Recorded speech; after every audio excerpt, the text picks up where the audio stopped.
এ যুবকেরা, আল্লাহ নবী জানিয়ে দিলে এ বিশ্বে মানুষেরা তোমাদের জন্য তোমাদের রব একটা মাস রোজাকে ফরজ করে দিয়েছে, একটা মাস রোজাকে রাখতে বলেছে।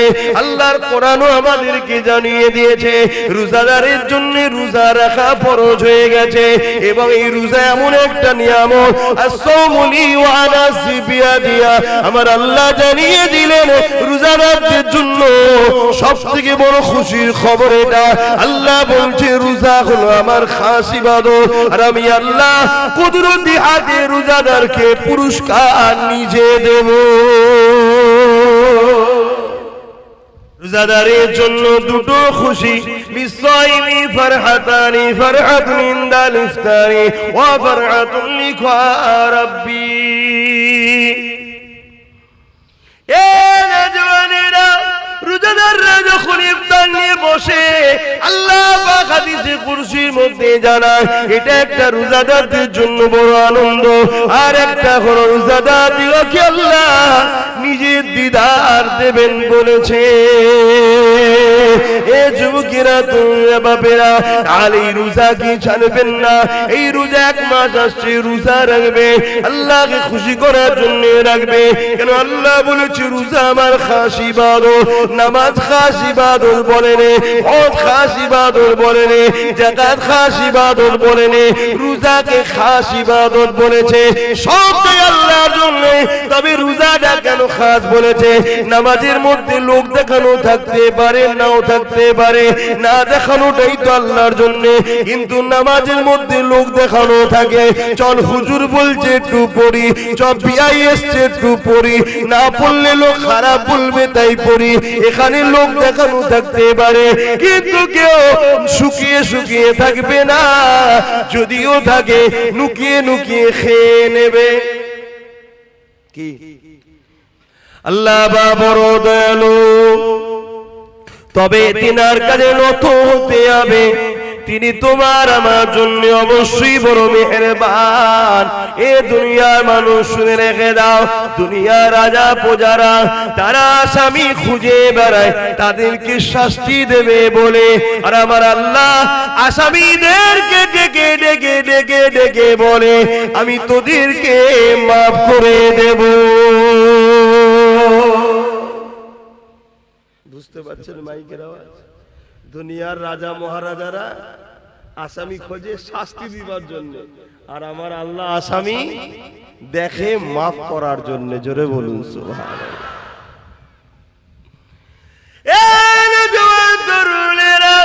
কি আলোচনা করবো সংক্ষিপ্ত সময়, মনে রেখে দেবেন জীবনে কোনোদিন কাউকে খুশি দিনা করতে পারে, কখনো কারো মনে আঘাত দেবেন না। আল্লাহ সৃষ্টিকে কখনো জুলুম অত্যাচার করবেন না। আল্লাহ রাসূল জানিয়ে দিলেন লা ইয়ারহামুল্লাহু মান লা ইয়ারহামুন্নাস, যে মানুষকে ভালোবাসে না আল্লাহ দয়া সে পাবে না। ভালোবাসার প্রকৃত রাস্তা হলো আল্লাহর জান্নাতের রাস্তা দেখানো। এই আপনাদেরকে ভালোবাসি বলে আল্লাহ জান্নাতের রাস্তা দেখায়। আল্লাহ জান্নাত পেতে গেলে সর্বপ্রথম কাজটা কি? ঈমান আনতে হবে। আমানতু বিল্লাহি ওয়া মালাইকাতিহি ওয়া কুতুবিহি ওয়া রাসূলিহি ওয়াল ইয়াউমিল আখির ওয়াল কদরি খায়রিহি ওয়া শাররিহি মিনাল্লাহি তাআলা ওয়াল বাসি বাদাল মউত। প্রথমে ঈমান আনতে হবে। এ যুবকেরা, তরুণেরা, আমার আপনার নবী মুহাম্মদ রাসূলকে জীবনের থেকে বেশি ভালোবেসে, জীবনের সব কিছু থেকে বেশি আদব করে মেনে নিতে হবে। এই মেনে নিবার পরে তিনি যা করতে বলেছে করতে হবে, তিনি যা নিষেধ করেছেন ছেড়ে দিতে হবে। এ যুবকেরা, আল্লাহ নবী জানিয়ে দিলে এ বিশ্বে মানুষেরা তোমাদের জন্য তোমাদের রব একটা মাস রোজাকে ফরজ করে দিয়েছে, একটা মাস রোজাকে রাখতে বলেছে। আল্লাহর কোরআনও আমাদেরকে জানিয়ে দিয়েছে রোজাদারের জন্য রোজা রাখা ফরজ হয়ে গেছে। এবং এই রোজা এমন একটা নিয়ামত, as-sawmuli wa ana sibiya, আমার আল্লাহ জানিয়ে দিলেন রোজাদারদের জন্য সবথেকে বড় খুশির খবর এটা। আল্লাহ বলছে রোজা হলো আমার খাস ইবাদত, আর আমি আল্লাহ কুদরতি হাতে রোজাদারকে পুরস্কার নিজে দেব। আর দুদিন পর রোজা, তো তাই তো নাকি? রোজা নিয়ে বলি সংক্ষেপ সময়। আর কি বলবো? রোজা রাখেন আপনাদের ঘরের ছেলেরা সব? হ্যাঁ, যুবকরা রাখে তো, বোনেরা? আর না বাপ মা বলে এই বয়সে রাখিনি, রোগা হয়ে যাবি, এটা বলে নাকি?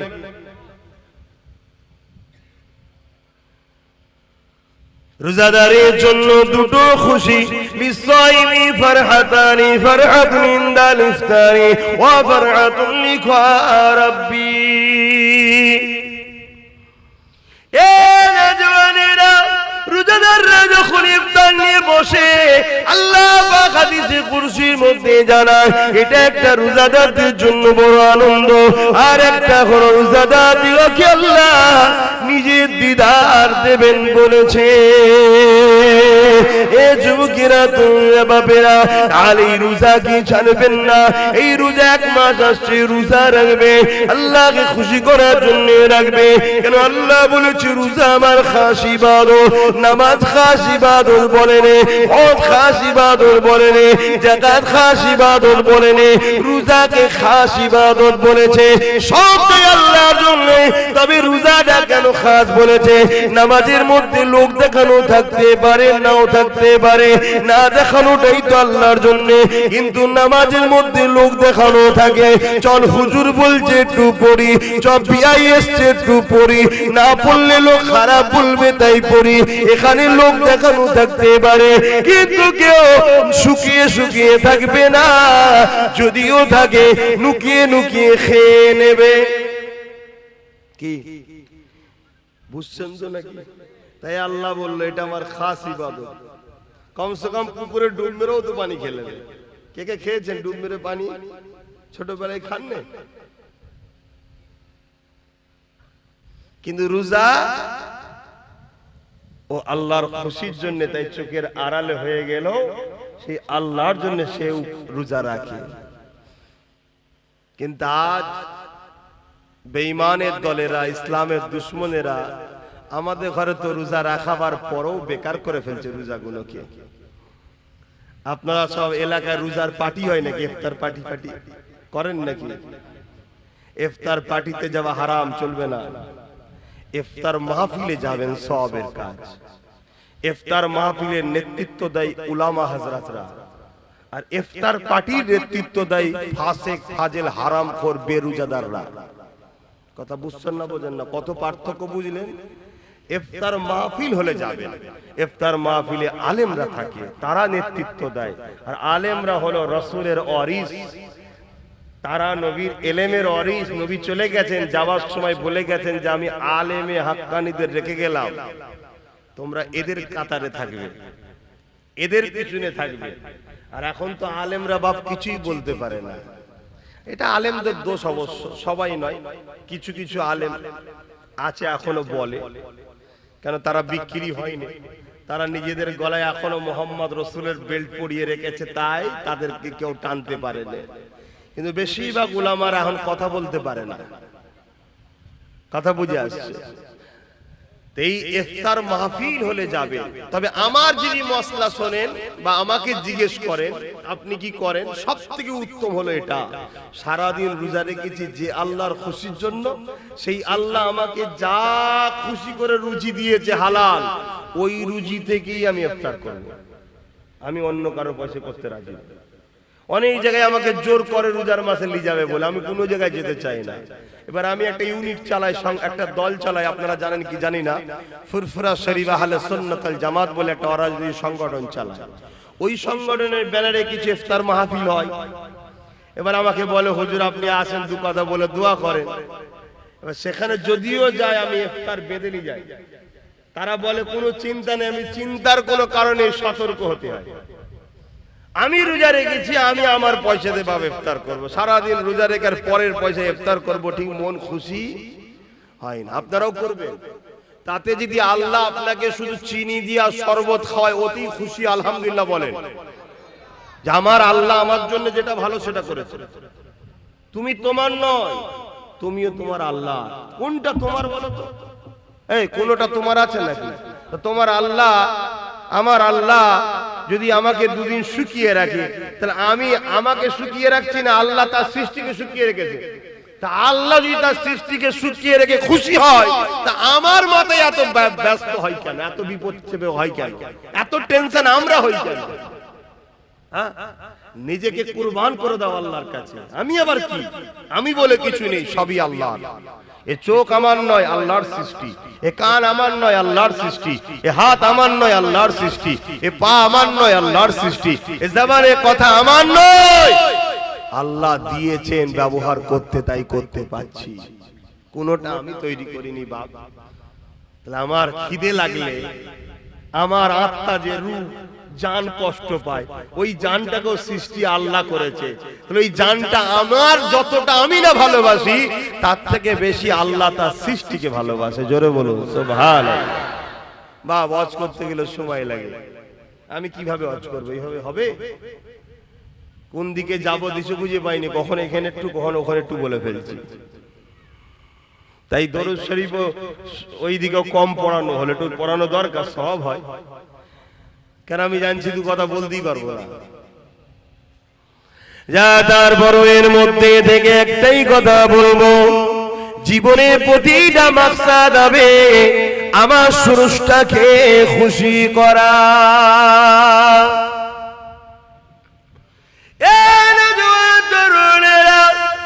অবশ্যই বাবা আপন, কিন্তু আল্লাহ থেকে আগে নয়। অবশ্যই পীর মুর্শিদ আপন, কিন্তু আল্লাহ থেকে আগে নয়। অবশ্যই স্বামী স্ত্রী আপন, কিন্তু আল্লাহ থেকে আগে নয়।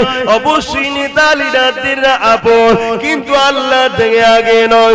সবকিছুর আগে একটা কথা মাথায় নিয়ে নেন, মান আহাব্বা লিল্লাহ ওয়া আবগাদা লিল্লাহ ওয়া আতা লিল্লাহ ওয়া মানআ লিল্লাহ ফাকাদ ইস্তাকমাল ঈমান।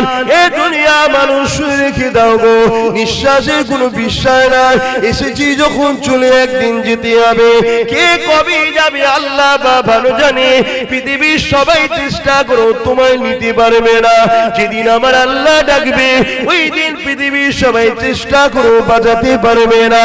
আল্লাহর উপরে ভরসা রেখে কোন কাজটা করলে আল্লাহ খুশি হবে, সেই কাজটা করো। যেটা করলে আল্লাহ বেজার হবে, সেটা ছেড়ে দাও। মা বাপকে ভালোবাসতে হবে, কিন্তু আল্লাহর জন্য।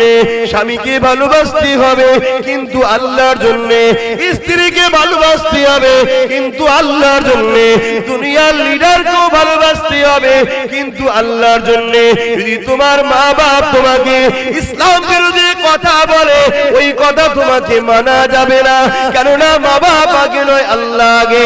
তোমার স্ত্রী যদি তোমাকে ইসলাম বিরোধী কথা বলে, ওই কথা মানা যাবে না, কেন স্ত্রী আগে নয়, তোমার স্রষ্টা আগে। তোমার স্বামী যদি তোমাকে ইসলাম বিরোধী কথা বলে, এ নারীরা স্বামীর কথা মানা যাবে না, কেননা স্বামীর আগে তোমার স্রষ্টা। ঠিক তেমনই তোমার দুনিয়ার লিডার যদি তোমাকে ইসলাম বিরোধী কোনো কথা বলে, ওই কথা মানা যাবে না, কেননা দুনিয়ার লিডার আগে নয়, তার আগে হলো তোমার আল্লাহ। দুনিয়ার লিডার যদি তোমাকে আল্লাহর পক্ষে কথা বলে, তবেই মানা যাবে। তোমার ইমাম যদি তোমাকে আল্লাহর বিরুদ্ধে কথা বলে, ওই ইমামের কথা মানা যাবে না। তোমার পীর যদি আল্লাহর বিরোধী কথা বলে, ওই পীরের কথা মানা যাবে না, কারণ আমরা মুর্শিদকে মানবো আল্লাহকে পাওয়ার জন্য। আল্লাহকে মানবো মুর্শিদ পাওয়ার জন্য নয়। মুর্শিদকে ধরবো আল্লাহকে পাওয়ার জন্য।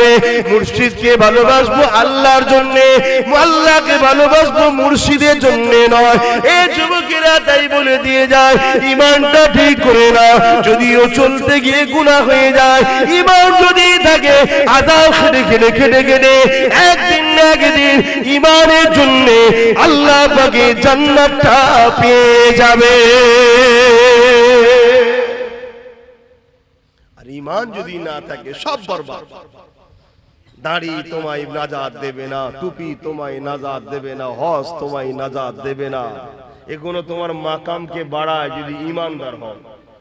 ইমানদারের মুখের দাড়ি থাকলে মাকাম বাড়লো, ইমানদারের মুখের মাথায় টুপি আছে, মাকাম বাড়লো।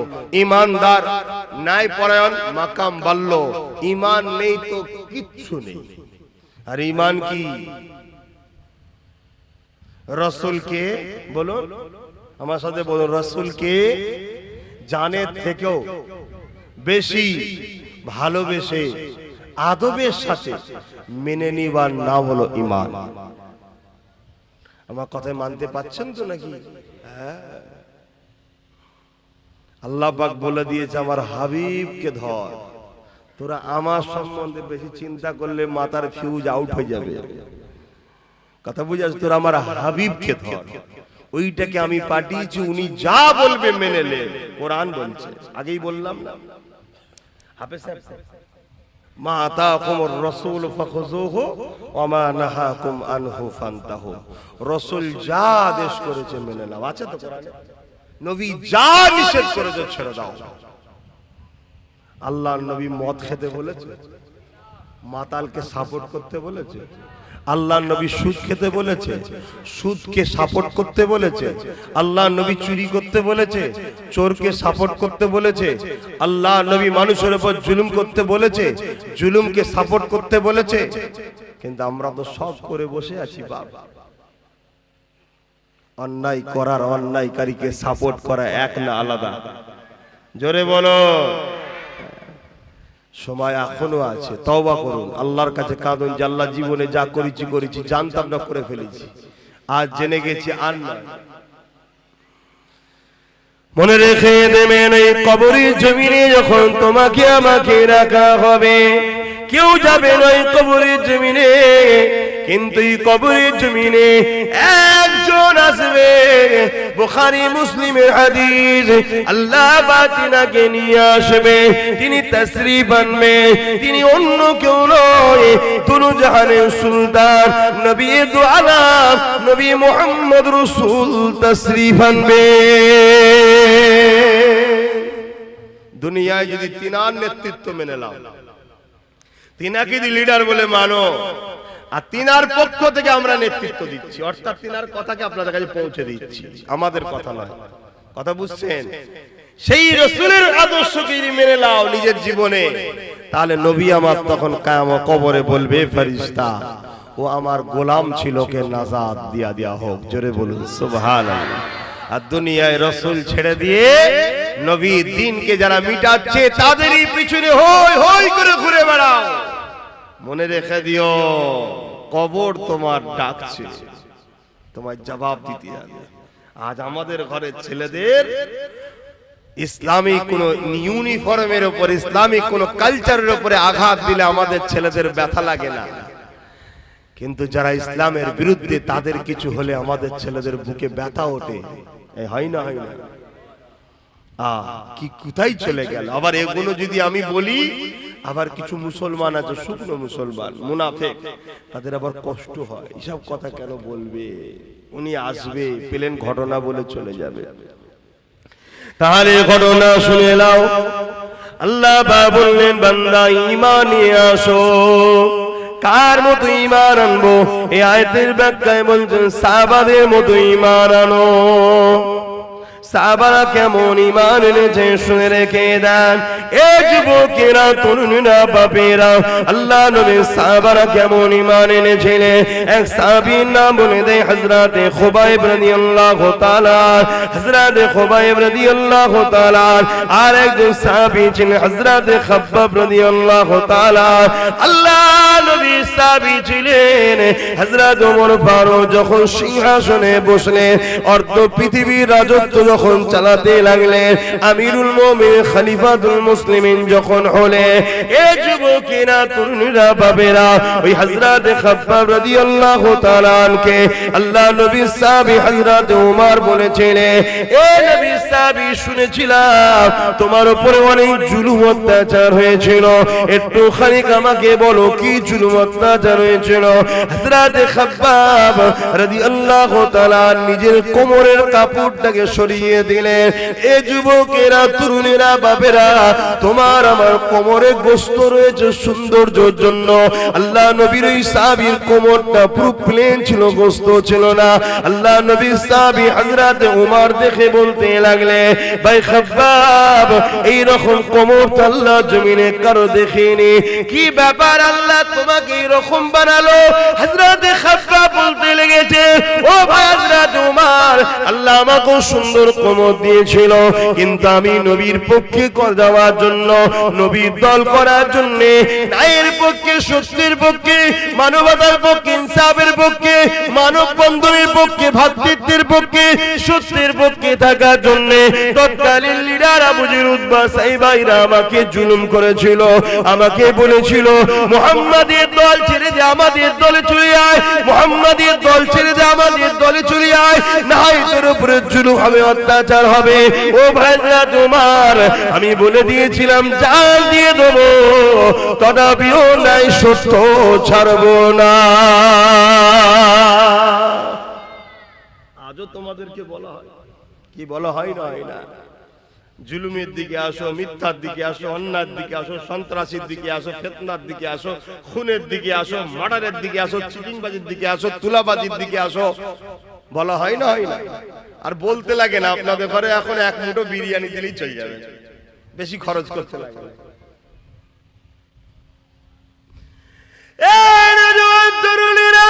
হযরত খাব্বাব রাদিয়াল্লাহু তাআলা হুজুর আমার কাঁদে আর বলে, ভাই উমর, আমি যখন তাদের কথা মানিনি, এই জন্য তারা আগুন তৈরি করেছিল, ওই আগুনের লাকড়ি তৈরি করে ওই আগুনের উপরে আমাকে হাত পা বেঁধে বসিয়ে দেওয়া হতো। ওই আগুন পুড়ে পুড়ে পুড়ে পুড়ে আমার কোমরের গোশতগুলোকে পুড়াতে লাগতো। এখন কোমরের গোশতগুলো থেকে রস বাহির হতো, আগুনটা নিভিয়ে যেত, আবার সাইডে বসিয়ে আবার আগুন তৈরি করতো, আবার বসিয়ে দিত। এইভাবে পোড়াতে পোড়াতে পোড়াতে পোড়াতে পোড়াতে আমার কোমরের গোশতগুলো আগুনে সব খেয়ে ফেলেছে। ভাই ওমর, আবার মুখে লটকে গরম করে ছেঁকা দিয়া হতো আর বলতো, মুহাম্মদকে ডাকবি না, আল্লাহকে ডাকবি না। এ যুবকেরা, তরুণীরা, আব্বারা, তাদের মতো ঈমান আনতে হবে। কোরআন বলছে আমাদের ঈমান কোথায় রয়েছে দেখো। এ যুবকেরা, তরুণীরা, বাপেরা, আজ আমরা তাদের মতো ঈমান আনতে পেরেছি কি ভাবো? নাই নাজাত পাবেন না, আখিরাতটা বড় কঠিন হবে। কি ভাবছেন, কি করছেন আমি জানি না। যদি কারো মনে হয় যখন হবে তখন দেখবো, কি দেখবে যুবক? চুলের থেকে সরু, হিরের থেকে ধার, একটা রাস্তার উপর দিয়ে যেতে হবে, পুলের উপর দিয়ে। পুলের ওই দিকটা যে জান্নাত, তলায় আছে জাহান্নাম। আল্লাহ বলবে যারা জান্নাতে যেতে চাও যাও, ওই পুলটা কিন্তু পার করতে হবে। ওই পুলটা পার করতে গেলে দুনিয়ার ঘুষ দিয়ে আমাদের চলে যাচ্ছে, দুনিয়ায় মার্ডার করার পর বাইরে বাইরে ঘোরা যাচ্ছে, কেননা নেতার হাত থাকলে সব জায়গায় হয়ে যাচ্ছে। কিন্তু এই পুলটা পার করতে গেলে কোনো ঘুষ চলবে না, কোনো দাদাগিরি চলবে না।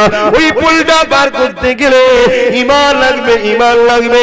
কেমন ঈমান? সাহাবাদের ঈমান যেমন ছিল, একদিকে হারাম তোমাকে ডাকছে, একদিকে হালাল তোমাকে ডাকছে, একদিকে শয়তান তোমাকে ডাকছে, একদিকে রাসূলের গোলাম আব্বাস তোমাকে ডাকছে, বা আলেম ওলামারা তোমাকে ডাকছে।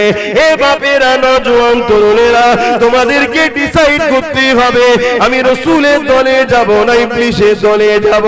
কারণ পৃথিবীর জমিনে দুটো দল আছে, একটা রহমান আল্লাহ পাকের দল, আর একটা হলো ইবলিসের দল। আল্লাহ দলের পক্ষে 1 লক্ষ মতান্তর, 2,24,000 নবী রাসূল এসেছে, আখরি নবী মুহাম্মদ রাসূল এসেছে। সেই নবীর বর্তমানে নবী পাকের পক্ষ থেকে নবীর ওয়ারিসরা রয়েছে। কারণ নবী আমার বিদায় নিবার সময় বলে গিয়েছিলেন, বাবারা শুনে রেখে দাও, আমি নবী তোমাদেরকে 3টে জিনিস রেখে গেলাম, 2টো নয় 3টে। প্রথম নম্বর হলো কিতাবুল্লাহ, আল্লাহ পাকের কিতাব। দ্বিতীয় নম্বর সুন্নাতে রাসূলি, আমার সুন্নাহ। 3 নম্বর হলো আহলে বাইতি, আমার পরিবার, আমার খানদান। তাই মিশকাত শরীফে আব্দুল্লাহ ইবনে আব্বাস রাদিয়াল্লাহু তাআলা হাদিসটা বললা, হযরত ওমর ইবনে আব্দুল্লাহ হুজুরের হাদিসটা বললা, কি নবী আমার জানিয়ে দিলে, এ আমার মাননেওয়ালারা, তোমরা ইদিক উদিক করো না, কেননা আমার খানদানের হাতে কিয়ামতের সেই দিন পর্যন্ত 2 জন যদি আমার বংশের থাকে, তার মধ্যে একজনের হাতে আমার ঝান্ডা থাকবে। দেখুন, ভাবুন, কেন আমাদের কাজ সজাগ করে দেওয়া, জানিয়ে দেওয়া, কাউকে জোর করে টেনে আনবো না, টেনে আনবো না। এবারে আপনারা কি করবেন, কি ভাববেন, কি কোন রাস্তা বেছে নেবেন, সব তো আপনাদের ব্যাপার। কিন্তু পরিস্থিতি, দুনিয়া তো বরবাদ হচ্ছে, আখিরাতটাও বরবাদ হয়ে যাচ্ছে। আসুন আমাদের কাছে, দুনিয়াও পাবেন আখিরাতও পাবেন ইনশাআল্লাহ। আল্লাহ নবী জানিয়ে দিলেন, বাবারা বেশি বেশি করে কিয়ামতের জন্য চিন্তা করো বাবা। সাহাবা হুজুররা বলেন, ইয়া রাসূলুল্লাহ হাবিবাল্লাহ, হুজুর আপনি কিয়ামতের জন্য বারবার কেন বলেন? কিয়ামত হবে তো নাকি? কবে হবে? আমার দাদুকে কেউ দেখেছেন ছোট হুজুর পীর কেবলাকে? কিয়ামতের কথা বলতো তো। আমার বাপও এসে বলে কিয়ামতের কথা, আমিও বলছি, তার বাপ বলেছে, তার বাপ বলেছে, এসব মৌলী সাহেবদের বানানো না। হবে? আল্লাহর কোরআন জানায়, ইযা ওয়াকাতিল ওয়াকিয়া লাইসা লিওয়াকাতিহা কাযিবা। এটা এমন একটা ঘটনা যেটা অবশ্যই ঘটবে, যার মধ্যে কোনো মিথ্যা নাই। কোরআন যখন বলেছে কিয়ামত হবে, অবশ্যই হবে। কেন? কোরআন এমন একটা কিতাব পৃথিবীর জমিনে, জালিকাল কিতাব লা রাইবা ফি। কোরআন চ্যালেঞ্জ দিয়ে দিয়েছে, পড়বি পরে, মানবি পরে, আগে বিশ্বাস করলেই সেই কোরআন, যার মধ্যে ভুল তো দূরের কথা, কোনো সন্দেহ নাই। সেই কোরআন যুগে যুগে এই মানুষ জাতিকে বাঁচাবার জন্য মহান স্রষ্টা দুটো করে জিনিস পাঠিয়েছে, একটা কিতাব আর একটা হলো কিতাব বোঝানোর জন্য নবী রাসূল পয়গম্বর, পথ প্রদর্শক, আওতার, মেসেঞ্জার। 104টে কিতাব। কটা? একটু শিখে নাও, কটা মুখ দিয়ে বলো। তার মধ্যে 100টা হলো চটি ছোট কিতাব, আর 4টে হলো বড়, তাওরাত, জাবুর, ইনজিল আর কোরআন শরীফ। আর 1,00,000 মতান্তর 2,24,000 নবী রাসূল এসেছে এই কিতাবগুলোকে শিখাবে বলে। শত শেষ নবী রাসূল হলেন মুহাম্মদ সাল্লাল্লাহু আলাইহি ওয়াসাল্লাম। তিনি যতটা আমার, ততটা আপনাদের, ততটা হিন্দু, দলিত, আদিবাসী, সাঁওতাল, বাগদি, ডোম, মুচি যা আছে পৃথিবীতে সমস্ত মানুষের জন্য উনি পথ প্রদর্শক, মেসেঞ্জার, রাসূল, আখিরি আওতার, আখিরি পয়গম্বর হয়ে এসেছেন। জোরে বলুন সুবহানাল্লাহ। এবং কোরআন শরীফ হলো সর্বকালের সর্বশ্রেষ্ঠ আখিরি আসমানি চূড়ান্ত ফয়সালার গ্রন্থ আল কোরআন শরীফ। জোরে বলুন সুবহানাল্লাহ। সেই কোরআন বলছে কিয়ামত হবে, অতএব হবে। কবে হবে? আল্লাহ, আল্লাহর রাসূল ভালো জানে। তবে মুহররমের 10 তারিখ কিছু কিছু নমুনা রাসূল বলেছেন, যেমন জুম্মার দিন হবে, এগুলো দিয়ে গেছে। তবে আলামত রাসূল যে 70টা বলেছে কিয়ামতের, তার মধ্যে 65টা আলামত ঘটে গেছে। 2023 এর মধ্যে আরো 2-3টে ঘটে যাবে। কথা বুঝে আসে ইনশাআল্লাহ। 2023টা পৃথিবীর মানুষের কাছে বড় একটা বিপদের বছর হবে। অনেক কিছু ঘটবে 2023-এ। বেশিরভাগ কিতাব এবং যা ভবিষ্যৎবাণী আমার দয়ার নবী করে গেছেন, তা থেকে যতটা আমাদেরকে আল্লাহ শিখিয়েছে সেই অনুযায়ী। আর মুহাম্মদ রাসূল যা বলেছে, একটা কথা চুল পরিমাণ লড়ে না, হুবহু হয়। জোরে বলুন সুবহানাল্লাহ। কেন হয়? মুহাম্মদ রাসূলকে তিনি বলতে বলেছেন যিনি করেন, অর্থাৎ মহান স্রষ্টা আল্লাহ শিখিয়েছেন। জোরে বলুন সুবহানাল্লাহ। সেই নবী আবার জানিয়েছেন কিয়ামত অবশ্যই হবে। কিয়ামতের দিনটা কত কঠিন দিন হবে। আল্লাহ নবী সাহাবাদেরকে জানালেন, মাথার এক বিগদা ইখতিলাফাত পরে আল্লাহ পাক এই সূর্যকে নামিয়ে দেবে। এই সূর্যের বর্তমান 1 গুণ তাপ রয়েছে, সেদিন 12 গুণ তাপ বেড়ে যাবে। এখন লক্ষ কোটি মাইল দূরে সূর্য রয়েছে, সেদিন মাথার এক বিগদা ইখতিলাফ, এক হাত উপরে সূর্যকে নামিয়ে দেবে। মাথার খিনগুলো নাক দিয়ে গুনে গুনে ঝুরে ঝুরে পড়তে লাগবে। ওই কিয়ামতের দিনটা তো কঠিন দিন হবে। এ যুবকেরা বোনেরা শুনে খেয়ে দাও, ওই দিন দেখা যাবে নবী আমার জানান এমনও বাপ পাওয়া যাবে নিজের ছেলেকে জমিনে শুইয়ে দিয়ে তার বুকের উপরে পা দিয়ে দাঁড়িয়ে যাবে। এমনও ছেলে পাওয়া যাবে নিজের বাপকে জমিনের উপরে শুইয়ে দিয়ে তার বুকের উপরে পা দিয়ে দাঁড়িয়ে যাবে। এমনও মেয়ে পাওয়া যাবে নিজের মাকে জমিনে শুইয়ে দিয়ে তার বুকের উপরে পা দিয়ে দাঁড়িয়ে যাবে। এমনও মা পাওয়া যাবে, এমনও মেয়ে পাওয়া যাবে নিজের মাকে জমিনে শুইয়ে দিয়ে তার বুকের উপরে পা দিয়ে দাঁড়িয়ে যাবে। সাহাবা হুজুররা বলেছিলেন, ইয়া রাসূলুল্লাহ হাবিবাল্লাহ, এই রকমটা কেন হবে? নবী আমার বলেছিলেন, লোহাকে আগুনে দিলে পুরে যেমন লাল হয়ে যায়, ওই সূর্যের তাপে জমিনটা লাল হয়ে যাবে। জমিনের উপরে মানুষ দাঁড়াতে পারবে না, যার উপরে যার জোর চলবে জোর করে জমিনে শুয়ে তার বুকের উপরে পা দিয়ে দাঁড়িয়ে যাবে। এ যুবকেরা, নামাজ কাজা করে দিলে ইচ্ছা করে ওই দিনে তোমার আমার কি দশা হবে? ভয় লাগে না সে আল্লাহকে? দেখো আমারও যুবক বয়স, জানি ভুল হয়, এই বয়সে একটু ভুল হয়, কিন্তু এত গাফলতি তো ভালো নয়। আমার খুব খারাপ লাগলো দেখে। একটা লোক কাজে আছে, নাচারে কাজা হয়েছে, ঘুমিয়ে পড়েছে, ঘুম ভাঙে না, কাজা হয়ে গেছে। গাড়িতে সফরে ছিল, পরিস্থিতি নাই পড়ার, কাজা হয়ে গেছে। পরে কাজা পড়ে নেওয়া উচিত, কিন্তু ইচ্ছা করে করে আমরা ভুল করছি। পরিবর্তন হয়ে যাও আল্লাহর রাস্তে, কেননা দুনিয়ার সমস্ত বাচ্চাদের নিয়ম কানুন চেঞ্জ করা যায়। আন্দোলনের চোটে, লড়াইয়ের চোটে, মারপিট করে সব কিছুকে প্রতিরোধ করা যায়, কিন্তু মহান স্রষ্টা রব্বুল আলামিনের নিজামকে, কানুনকে কখনো পাল্টানো যাবে না। তিনি জানিয়ে দিয়েছে, এ দুনিয়া মানুষ, আমি তোদেরকে বানিয়েছি, সুন্দর দুটো চোখ দিয়েছি, এই চোখের ঋণ তোরা শোধ করতে পারবি না, এর বিনিময়ে আমি তোদের কাছে কিছু নিই না। দুটো কান দিয়েছি, কানের কথা শুনবি, এই কানের ঋণ তোরা শোধ করতে পারবি না, এর বিনিময়ে আমি কিছু নিই না। দুটো হাত দিয়েছি, হাত দিয়ে হালাল ইনকাম করবি, নিজের প্রয়োজনের কাজ করবি, গরিবদেরকে দান করবি, অসহায়ের সেবা করবি, মা বাবার খেদমত করবি, নিজের রাষ্ট্রের জন্য কাজ করবি, নিজের রাষ্ট্র সেবা করবি, নিজের রাষ্ট্রের খেদমত করবি।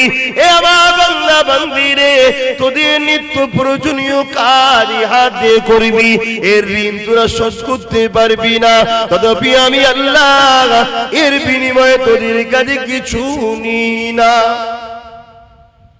আল্লাহ কিছু নিয়েছে কি গো? অসুবিধা হচ্ছে? জিজ্ঞেস করলে সারা দেবে, বেজার হচ্ছে, বকছি বলে মনে কষ্ট হচ্ছে। আমরা বকবো না তো বকবে কারা? বকার ক্ষমতা তো আমরাই রাখি, কেন আমরা তোমার নবীর খানদানের ছেলে, আমরাই বকতে পারি তোমাদের ঘরে, অন্য কারো অধিকার নেই তোমাদের দিকে চোখ তুলে তাকাবে, ঠিক না বেটি? কিন্তু দুঃখের বিষয়, তোমরা আমাদের ঘরে ধরা দিও না বলে যারা তোমাদের জুতো বওয়ার উপযুক্ত নয়, তারা তোমাদের ঘরে এখন গলায় বেল দিয়ে ঘোরাচ্ছে। কথা বুঝে আসছে?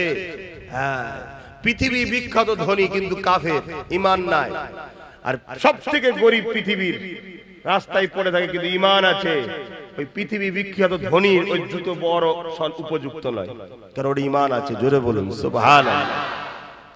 ঈমান এমন একটা সম্পদ, কিন্তু বাপ তোমরা তো গুরুত্ব বোঝো না। তোমরা বোঝো ঝালমুড়ি, 2000-এর নোট, এইটাই সবকিছু, এটাই বোঝো তোমরা, তাই তো নাকি? এই চোখের মূল্য কত হবে? হ্যাঁ, দুটো চোখের মূল্য কত হবে দিতে পারবেন? এই যে কানে কথা শুনতে পাচ্ছেন, এর মূল্য দিতে পারবেন? দুটো হাত, দুটো পা, কিডনি, হার্ট, নিঃশ্বাস, এই করোনা কিছু কয়েক মাস আগে গেল, সব নাকি জান ধরপড় করছে, বলছে নিঃশ্বাস নিতে পারেনি, খেচে খেচে উঠে পড়ছে ধরপড় করে। কি হলো রে বাবা? বলছে দম নিতে পারেনি। তাও মনে পড়েনি আল্লাহর কথা, যে হারে তিনি কত দয়ালু, কত সুন্দর আমায় নিঃশ্বাস টানাচ্ছে, নিঃশ্বাস বার করাচ্ছে। এ তো আল্লাহ পরীক্ষা করার জন্য দেয়। যে তকদিরওয়ালা হবে ওই ঝটকা খেয়ে পরিবর্তন হয়ে যায়, আর যে কপাল ফাটা ঝটকা খেয়েও বিহায়া হয়ে থাকে তাকে আল্লাহ একেবারেই সাইজ করবে কবরে নিয়ে যায়। আর যাকে দুনিয়ার বুকে হয়তো গাফিল হয়ে গেছে, ভুল করে আছে, আল্লাহ একটু ঝটকা দেয়, ওর ঘটটা এসে যায়, সত্যি তো ভুল করছিলাম, ও ফিরে চলে আসে। এই জন্য আল্লাহ মাঝে মাঝে ঝটকা দেয়। কথা বুঝে আসছে? বিমার হলে যদি আপনি আল্লাহকে বেশি ডাকেন, জানবেন ওই বিমারটা আপনার জন্য আল্লাহর পক্ষ থেকে রহমত। জোরে বলুন সুবহানাল্লাহ। আর বিমার হওয়ার পর দেখছেন পাগলামি বেড়েছে, জানবেন গজব হচ্ছে, শাস্তি হচ্ছে। ধন দৌলত টাকা পয়সা পাওয়ার পর আপনি দান খায়রাত করছেন, মসজিদ বানাচ্ছেন, মাদ্রাসা করছেন, গরিব ছেলে মেয়েদের বিবাহ দিচ্ছেন, আল্লাহর সৃষ্টির সেবা করছেন। অন্য ধর্মের অমুসলিম হলো যদি কেউ গরিব আপনার কাছে আসে, তাকে সাহায্য করছেন, আর করছেন, হেল্প করছেন, ভালো কাজ করছেন। গান বাজনা যাত্রায় উড়ান নিয়ে ওটা করেন, ভালো রাস্তায় খরচ করছেন, জানবেন এই ধন দৌলত আপনার জন্য ভালো রহমত। আর টাকা পাওয়ার পর আপনি ফাংশনে দিচ্ছেন, যাত্রায় দিচ্ছেন, ভুল রাস্তায় দিচ্ছেন, জানবেন এই টাকা আপনার জন্য গজব, জাহান্নামে নিয়ে যাচ্ছে। ফেরাউনের মতো বাদশা কেউ হতে চান? আরে পৃথিবীর বাদশা হবেন না? কেন শখ নেই? পৃথিবীর বাদশা। একটা প্রধান হওয়ার জন্য এত মারপিট করছেন, এমএলএ হওয়ার জন্য এত মারপিট করছেন, পৃথিবীর রাজা হবেন না আপনারা? শখ নেই? না, ফেরাউনের মতো হব না। কেন? ও জাহান্নামী কাফের। ঠিক না বেটি? আমাদের ঘরে আল্লাহ যদি বাদশা করে, ফারুকে আজমের সুন্নাত অনুযায়ী করুক। বলুন আমিন। আর যদি গরিব করে, আল্লাহ হযরতে আলীর মতো যেন গরিব করে। জোরে বলুন সুবহানাল্লাহ। তাহলে আমাদের উদ্দেশ্যটা কি? দুনিয়া না আখিরাত? জোরে বলুন। তাহলে দুনিয়া ছাড়া কি আখিরাত পাওয়া যাবে? দুনিয়ার মধ্যে দিয়েই তো আপনাকে আখিরাত খুঁজতে হবে। দুনিয়ায় আপনাকে কাজ করতে হবে আখিরাতের কাজগুলো। আপনি একটা অফিসে চাকরি করেন, অফিসের চাকরি করছেন, আপনাকে 8 ঘন্টা সময় দেওয়া হয় যে এই কাজগুলো করে দিলে তারপর আপনাকে মাইনেটা দেওয়া হবে। আপনি যদি 8 ঘন্টা কাজ কাম না করে বেকার কাটিয়ে দেন, মাইনে পাবেন? তা আপনাকেও দুনিয়া একটা অফিস মনে করুন। পুরো পৃথিবীটা, এই পৃথিবীতে আপনাকে আপনার মালিক আল্লাহ। এই পৃথিবীর অফিসের মালিক কে? আল্লাহ। তিনি কিছু কাজ দিয়েছে, নামাজ, রোজা, হজ, যাকাত, দান, খায়রাত, বড়দের সম্মান করা, ছোটদেরকে স্নেহ করা, মা বাপকে ভালোবাসা, হারাম না খাওয়া, সুদ না খাওয়া, মদ না খাওয়া, জেনা না করা, ব্যভিচারী না করা, অন্যায়কে সাপোর্ট না করা, অন্যায়ের বিরোধী করা, ন্যায়ের পক্ষে থাকা। আল্লাহর কোরআন বলছে কুনতুম খায়রা উম্মাতিন উখরিজাত লিন-নাসি তা'মুরুনা বিল মা'রুফ ওয়া তানহাউনা আনিল মুনকার। তোমরা শ্রেষ্ঠ উম্মত, তোমরা মানুষকে ভালো কাজের আদেশ দেবে, খারাপ কাজের বিরোধী করবে। ক্ষমতা থাকলে হাত দিয়ে প্রতিরোধ করো খারাপ কাজের, ক্ষমতা নেই মুখ দিয়ে প্রতিরোধ করো, ক্ষমতা নেই অন্তর থেকেও খারাপ কাজকে ঘৃণা করতে হবে। এই টোটাল জিন্দেগি তোমরা কাটিয়ে কাজ করে যখন যাবে, আল্লাহ তোমাকে পারিশ্রমিক দেবে কি? দয়ার জান্নাত ও তিনার দিদার। জোরে বলুন সুবহানাল্লাহ।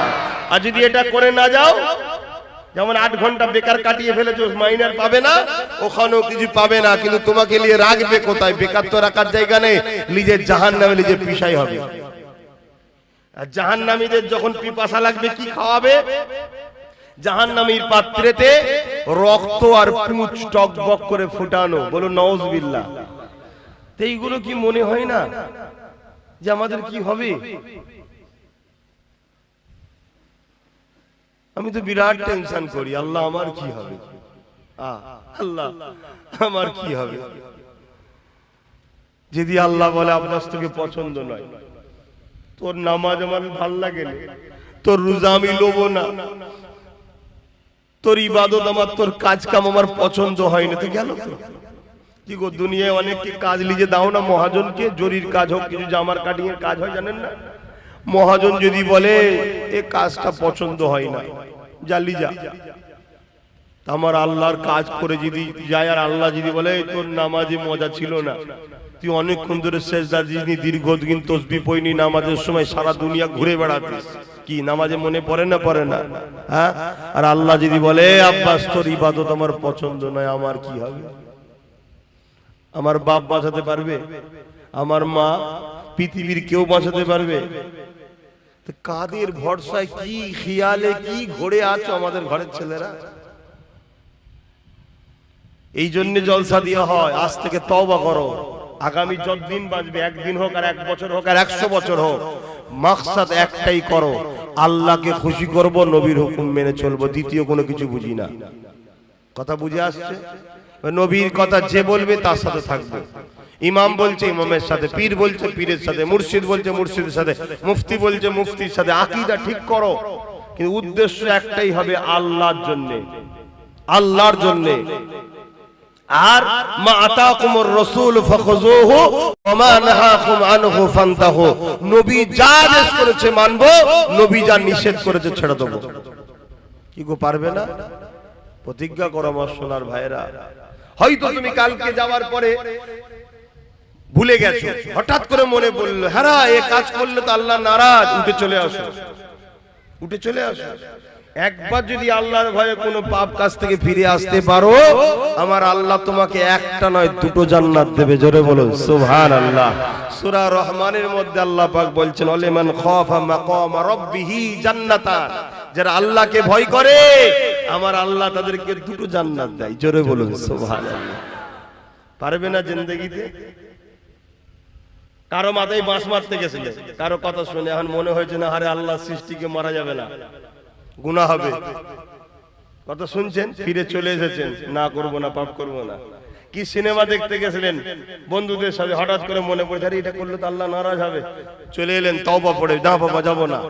কি আরো কোনো পাপের কাজ করতে মন গেছে, তওবা করে ফিরে এসেছ আল্লাহর ভয়ে, তোমাকে আল্লাহ 2টো জান্নাত দেবে। জোরে বলুন সুবহানাল্লাহ।